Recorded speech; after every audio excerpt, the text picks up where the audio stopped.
तो चलिए प्यारे बच्चों, आज की इस वीडियो में लेकर आए हैं 8th ग्रेड अभ्यास पुस्तिका 2023-24 कक्षा 8 विषय हिंदी पाठ 16 का प्रश्न उत्तर। पाठ 16 में है पथिक से। तो चलिए वीडियो को स्टार्ट करते हैं। पहला प्रश्न आता है आपका बहुविकल्पी प्रश्न।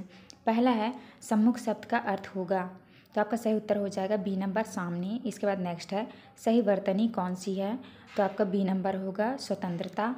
इसके बाद नेक्स्ट है आपका तीसरा स्वतंत्रता की ज्वाला पंक्ति में आहुति कौन मांग रहा है, तो आपका उत्तर होगा ए नंबर पथिक से। इसके बाद नेक्स्ट आता है आपका चौथा पाठ के अनुसार काले बादल प्रतीक है, तो आपका उत्तर होगा निराशा के। इसके बाद आता है अति लघुत्तरीय प्रश्न।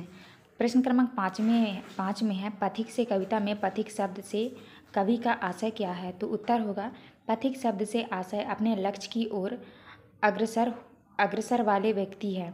इसके बाद आता है नेक्स्ट मानो झूम रहे हो तरु भी मंद पवन के झोंकों से पंक्ति में कौन सा अलंकार, तो आपका उत्तर होगा इस पंक्ति में उत्प्रेक्षा अलंकार है।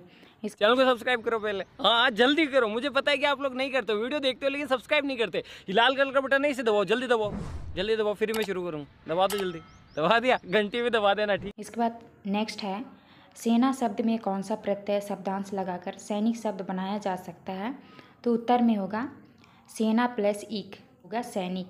इसके बाद नेक्स्ट है विफलता मिलने पर भी हमें क्या करना चाहिए, उत्तर में लिखना है विफलता मिलने पर भी हमें हार नहीं माननी चाहिए। इसके बाद नेक्स्ट आता है आपका लघुत्तरीय प्रश्न। प्रश्न क्रमांक 9 है पथिक से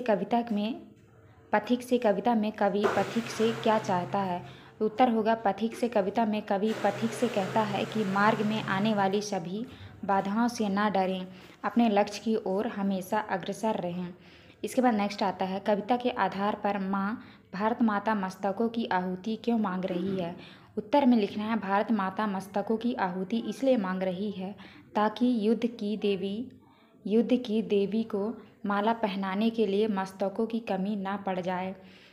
इसके बाद नेक्स्ट आता है आपका क्रमांक 11 पथिक से कविता से हमें क्या प्रेरणा मिलती है, उत्तर में लिखना है पथिक कविता से कवि हमें यह प्रेरणा देना चाहता है कि यदि कोई व्यक्ति अपने लक्ष्य की ओर अग्रसर है तो उसे सांसारिक समस्या का साहस विवेकपूर्ण सामना करना चाहिए।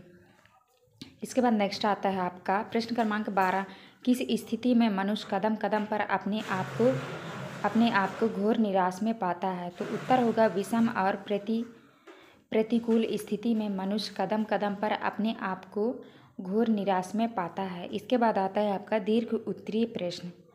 प्रश्न क्रमांक 13 में है जीवन पथ पर चलते हुए पथिक को कौन कौन सी बाधाओं का सामना करना पड़ सकता है, उन बाधाओं के सामने पथिक को क्या करना चाहिए लिखिए, तो आपका उत्तर होगा अपने लक्ष्य की ओर अग्रसर होने में पथिक के मार्ग में अनेक बाधाएं आती ही हैं, किंतु मार्ग के सुहाने दृश्य नदियाँ झरने पहाड़ वन भी अपने सौंदर्य से उसे आकर्षित करते हैं। जो स्थिति साधारण यात्रा की है वही यात्रा जीवन यात्रा की भी है।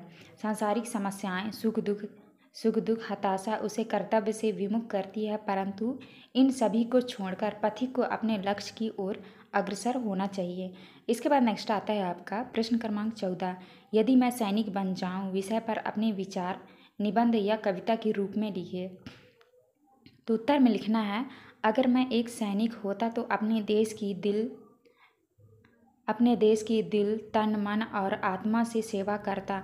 आगे होने के लिए मुझे विशेष प्रशिक्षण से गुजरना होगा। मैं हमेशा सभी युद्ध कौशल में आतंकवादियों या दुश्मनों की सेना से आगे रहूँगा। मैं कठोर शारीरिक मानसिक और हथियार चलाने के कौशल के माध्यम से खुद को हमेशा फिट रखूँगा। तो प्यारे बच्चों, ये था आपका लास्ट प्रश्न। यहाँ पे वीडियो ख़त्म होती है। वीडियो अच्छी लगी तो प्लीज़ हमारे चैनल को लाइक एंड सब्सक्राइब करिएगा। मिलते हैं अभी नेक्स्ट वीडियो में।